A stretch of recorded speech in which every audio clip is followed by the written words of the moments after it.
Magandang araw po sa inyo lahat. Welcome po sa panibagong reaction video dito sa Makapili TV. Ngayon ito ang pagkikwentuhan natin itong mainit na issue nung kay Mayor Alice Guo na yung problema na paano siya nakakuha daw ng birth certificate na Pilipino yung kanyang nationality. So, paano rin nakakakuha yung mga foreign national ng passport, driver's license, na exclusively dapat sa Pilipino lang kasi nasa Pilipinas. So, yun yung nagiging problema ngayon dito sa Pilipinas na makikita natin talaga yung korupsyon. Talagang sobra-sobra ng lalim na medyo mahirap ng bunutin kung ang presidente natin o yung mamumuno sa atin medyo kulang sa political will. So, kailangan talaga natin dito magkaroon ng kumbaga parang kailangan natin talaga i-restart yung ating batas para maging mas mahigpit. Pero yun nga lang, magiging problema dyan kung ayaw ng mga opisyal natin o yung mga namumuno sa atin ayaw ng baguhin or ayaw ng i-restart yung ating panuntunan tungkol sa corruption, walang mangyayari. So, pag-usapan po natin yan. Pero bago ang lahat, kung hindi ka pa nakasubscribe sa Makapili TV, baka pwede naman pakipindot yung subscribe button at the same time, palike na rin ang video. Wala namang pong bayad yan, kaya pindot na. So ito, panoorin po natin itong balitang to. Iniimbestigahan na ng National Bureau of Investigation 11 ang malaking sindikato na nasa likod ng pagkuha ng falsipikadong mga dokumento para sa mga Chinese nationals. Actually, sindikato na talaga yan. Kasi paano nga naman makakakuha ng Filipino documents itong mga Chinese national na to kung walang naglalakad niyan or wala ring contact sa gobyerno. So, ibig sabihin niyan, may contact yan sa gobyerno, kaya malakas ang loob itong mga Pilipino to. Pero nakakadismaya lang na mismong Pilipino ang tumutulong sa mga Chinese national o mga foreign national na makakuha ng mga dokumentong para lamang dapat sa Pilipino. So, sila mismo tinutulungan itong mga Chinese national na 'di ba na galit na galit sila sa mga nangyayari sa West Philippines sa ginagawa ng mga Chinese Coast Guard doon sa West Philippines Sea. And yet dito sa lupa, ito sa grounds natin dito sa mismong mismong sa city ng Pilipinas, tinutulungan pa tong mga Chinese national na makakuha ng mga Philippine documents. So, may transfer sila bilang Pilipino. So, malaking sindikato na to. At malaking pera na rin ang kinikita ng mga sindikatong ito. Kasi, kung tutusin, napakadali lang naman talaga magparehistro sa Pilipinas. Kung halimbawa, yan nga, birth certificate. Napakadaling mag-late registration. Wala namang hinahanap na ibang dokumento dyan. Maliban lang, kailangan lang ng IDs pag medyo medyo may mga adult na. So kung medyo bata pa, ang kailangan lang parang certification lang galing sa barangay. So nagagawan ng paraan yan at hindi naman nababalidate ng PSA. So talagang yung malaki yung butas ng batas natin dito sa Pilipinas na nasasamantala. So bakit nasasamantala? Mukhang sinasadya rin kasi ng mga mambabatas natin na gumawa ng ganyang klaseng batas na talagang napakalaki ng gray area para siyempre nga naman kung meron silang interest na pumasok sa mga ganyang mga hindi magandang gawain dahil malaki nga yung kitaan dyan, pwede nilang isingit, pwede nilang maipasok yan kasi nga napakalaki ng butas na pwede nilang pasukan dyan. Tuloy.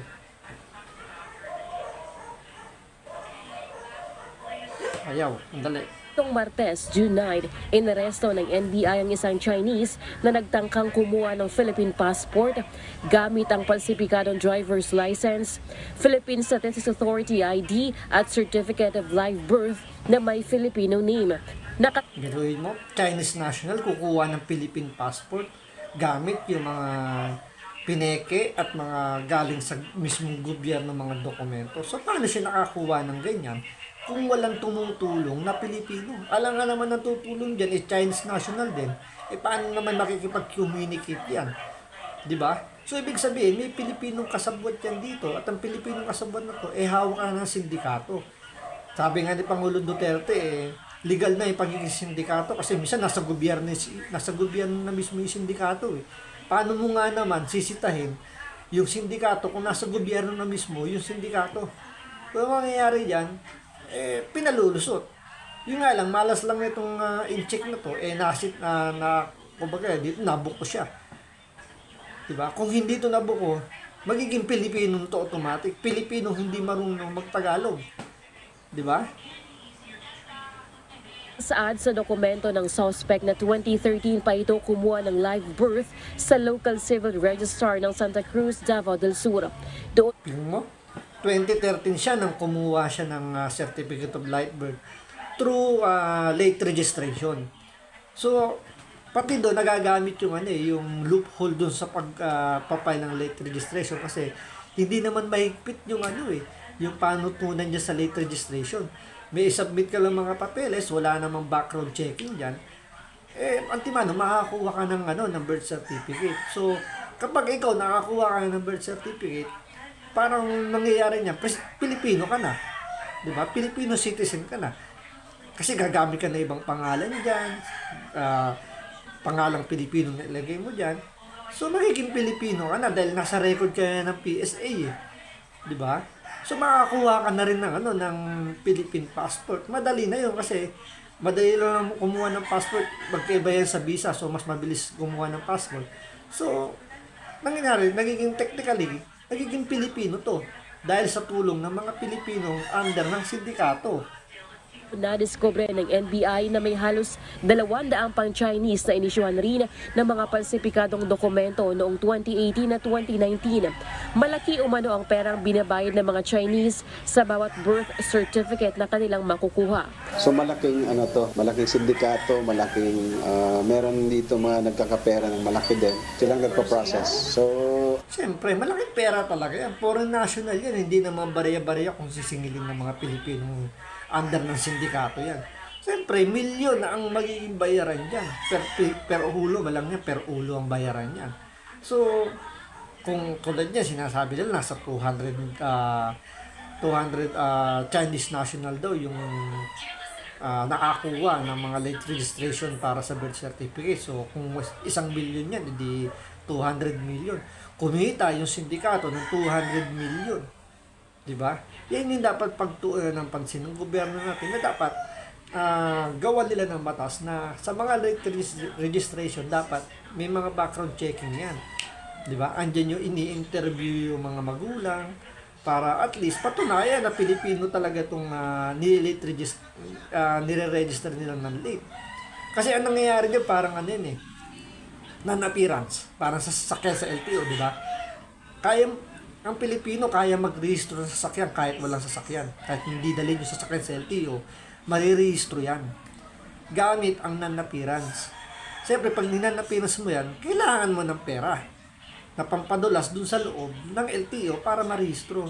So, same thing din dito sa late registration na to. Kapag meron ka ipadudulas dyan, kahit hindi mo na iharap yung taong i-register mo ng late, kaya nilang gawan ng paraan. Siyempre, pag tinignan nga naman sa registrar na pangalan ay Pilipino. Diba? So, hindi nila i-check kung itong bang nire-register nila, itong toong Pilipino. Siyempre, natapalan na yung mata, natapalan na yung tenga. So, wala na siyang rason para i-verify pa yan. So, tatataka na yan, Pilipino yan. So, nagiging Pilipino siya technicality, di ba? So, ganun yung nagiging loophole dyan sa mga batas natin. I think there's somebody na may parang fixers. They will go to them and to process it. Posible rin umanong may kasabwat ang mga ito sa loob ng Register Office. Hawak na Kasabwat talaga. Kasi hindi naman marirehistro yan kung wala nang kasabwat din sa loob. Ibig sabihin yan, meron yan. Kumbaga, siyempre, pagkalibawan, nasa mataas na posisyon ng registrar yung magbibigay dun sa mga clerk para i-encode yan. magtatanong pa ba yung mga clerk na yan kung eto ba mga legit ba itong mga to? Kung tinataka niyang galing yan mismo sa taas ng mas taas na posisyon, siyempre hindi nila lang questionin yun. Kung sibakay sila sa trabaho kung questionin nila, siyempre andun na yung i-encode nila yan. Malay mo kung kasabwat din yung nag-i-encode. Diba? Siyempre, easy money nga naman yan. Hindi other source of income. Wala. Kung iisipin nyo, wala naman siyang ginawang mali dahil in-encode niya lang. Ang problema lang, hindi niya binerify o walang verification na nangyari dahil parang hindi naman yung required na gawin ng mga taga PSA or nung naggagawa ng yung pagkaparehistro, di ba? Hindi naman kumbaga baka walang kasamang ganung requirements kaya mabilis nga nakakapag late registration sa live birth ng NBI ang mga dokumento ng mga naturang Chinese. Ayon kay NBI 11 Regional Director Attorney Arcelito Albao, nag-issue na sila ng subpoena para ipatawag ang mga ito at malaman kung sino ang mga tao o sindikatong nasa likod nito. Some of them nagtatrabaho sa Pogo. And ganito din yung very exactly ganito din yung case ni Mayor Alice Guo. What I mean is the late registration. Gawa-gawa lang itong mga pangalan, parang ginawa nila ng Filipino name. Iniimbestigahan na rin ng lokal na pamahalaan ng Santa Cruz kung may kinalaman sila rito. Pag LGU ang involved, papasok yung tinatawag natin na graft and corruption. kasi doon talaga magsisimula sa LGU yan diba? Sa munisipyo mo muna ipapile yung isasubmit yung mga requirements mo para makakuha ka ng certificate of live birth through registrar ng munisipyo. And then, dadalhin yun sa PSA para sa authentication. Tsaka may isama na dun sa talagang official na mga Pilipino. So, sabi niya, mukhang ito rin yung ginamit dun sa issue kay kay Bambang Mayor Alex Guo. So, ayaw lang din natin kasing sakyan yung kwento na yun kasi medyo mahirap kasing mag-commentor kasi bakit ang tanong ko lang doon kung talaga sigurado na sila na gano'n ang ginawa ni Mayor Guo, bakit hindi pa nila sampahan ng kaso? Yun lang naman yung sa akin. So, siyempre hanggat hindi kasi nila pinapile yung kaso, nandun pa tayo sa level o sa point na parang nagiging casualty lang sa issue ng Pogo itong si Alex Guo, si Mayor Alex Guo. So, andun kaya ayoko lang din munang pag-usapan yun kasi medyo nandun tayo sa parang discrimination So, ayaw natin yung nagdi-discriminate kaya hanggat hindi nila pinapail yung kaso, medyo nakaiwas tayo dyan. Pero balik tayo rito, yun nga, sabi nga nila, mukhang yun din daw yung ginamit na formula ni Bamban Mayor Alex Guo na yung late registration nga. Dahil nga dyan nakikita yung yung pinaka-problema ng batas natin dun sa pagpaparehistro ng mga pinanganak, yung mga hindi siyempre may nangyayari talagang ganun na hindi kagad nare-registro yung kapanganakan ng isang Pilipino dahil nga usually nangyayari sa mga probinsya na kalimitan na pinapanganak lang sa bahay lang. Diba? So, ganun nangyayari. So, yun talaga yung problema sa batas natin tungkol dyan sa late registration na yan, na sinasamantala ng mga sindikato na nakita nila na malaking pera ang makukuha nila yan since nga maraming Chinese national ang pumupunta sa Pilipinas para magtrabaho bilang Pogo. Gusto rin, yung iba dyan kasi ayaw nang bumalik ng China. Kaya nga ang ginagawa nila, kino-convert na nila yung sarili nila bilang Pilipino.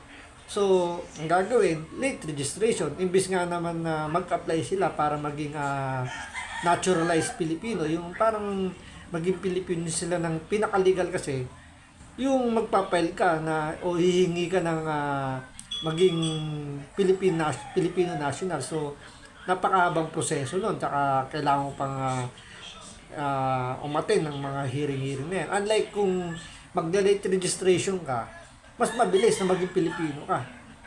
Diba? So, tulad yan, yung isang nahuli nila, 2013, nag-file ng late registration. So, nakalusot siya doon, so Pilipino siya technically. Kasi nga, meron siyang birth certificate na Pilipino siya. So, kung hindi lang nasita yun, malamang meron na rin siyang Philippine passport. So talagang organized na rin talaga yan dahil nga malaking sindikato at ang sindikato ay mismong parte na rin ng gobyerno. Automatic yun. Plus the violations of itong mga falsification, itong mga pagtanggap ng pera, itong mga wrongful informations na ginagawa doon sa birth certificates, they're liable. Sa inilabas na payag naman ni Santa Cruz Municipal Mayor Jose Nelson Salas Sr., hindi umano nila palalagpasin ang nangyaring iligal na transaksyon ito sa kanilang lugar. Sa katunayan anya ay nagsagawa na sila ng investigasyon dito. Bukas rin umano sila sa Sana lang talagang imbestigahan to ni Mayor Sala. Ang dapat munang umpisahan nila dyan ay yung nasa registrar mismo ng munisipyo na paano ano ba yung pinaka-normal proseso ng pagtanggap ng registration. Diyan nila malalaman yun kung saan ba nagkaroon ng problema. So, ang pinaka-ano dyan, wala ang problema sa mga clerk na nagtatype o yung mga nag-i-encode. Ang may problema dyan is yung mga nasa mas matataas na posisyon kasi paano nga naman papalag yung mga nasa baba kung inutos na nasa taas nila yan. Diba? Siyempre, trabaho yan So, kung mawalan nga naman silang trabaho, kung hindi nila susundin yan, at kung nasunod naman yung mga requirements, wala silang rason para hindi i-encode yan. So, doon dapat sila magsimula. investigasyon ng NBI at iba pang mga national government agencies, lalo na ang kanilang local civil registrar. Handa rin silang magsampa ng kaso sa sinumang mapapatunayang involved sa pamameke ng mga dokumento. Lelaine Moreno, Humahataw. Yun lang, medyo mahirap pala silang, siguro, piling ko lang, medyo mahirap na silang tukuyin kung sino yung kasapot dyan ng sindikato. Kasi, hanggat hindi nababago kasi yung requirements diyan sa pagpapile ng late registration, madaling magagamit yan kasi napakasimple lang ng late registration. Wala namang ang alam ko walang hindi nga ini-interview diyan yung mga nagpapile ng late registration, even yung mga parents nila hindi ini-interview, walang background checking. So paano mo nga naman tatanggihan yung late registration kung wala naman sa requirements na mayroong background investigation na ganyan? Diba? So, kung hindi nila tatanggapin yan, magkakaroon pa na issue yung local civil registrar yan at sila rin naman na maiipit. Diba? So, kailangan talaga yan, mas maganda dalhin nila itong problema nito sa Senate, sa Senado, sa Kongreso para gawan ng batas yan. Gawin nilang mahigpit pagdating sa late registration. Kasi yung mga galing mismo ng ospital, yung kapapanganak pa lang, ayan, pwede talagang mukhang hindi yan madadaya kasi nga, automatic diba, na kapakanak ng mismong ospital yung nagpapadala ng mga requirements para may register sa local civil registrar. So, unlike sa late registration, ang nagpapile is yung mismong tao na wala namang, kung walang requirements sa ganoon talaga na kailangan ng physical appearance, ng interview ng parents, tsaka background checks dun sa kung saan man siya pinanganak. So, medyo magiging talagang malaking butas yun para sa late registration. So, abangan natin kung ito magpapatawag ng hearing sa Kongreso at sa Senado tungkol dito. So, maraming salamat sa panonood. Ingat po kayo lagi. God bless.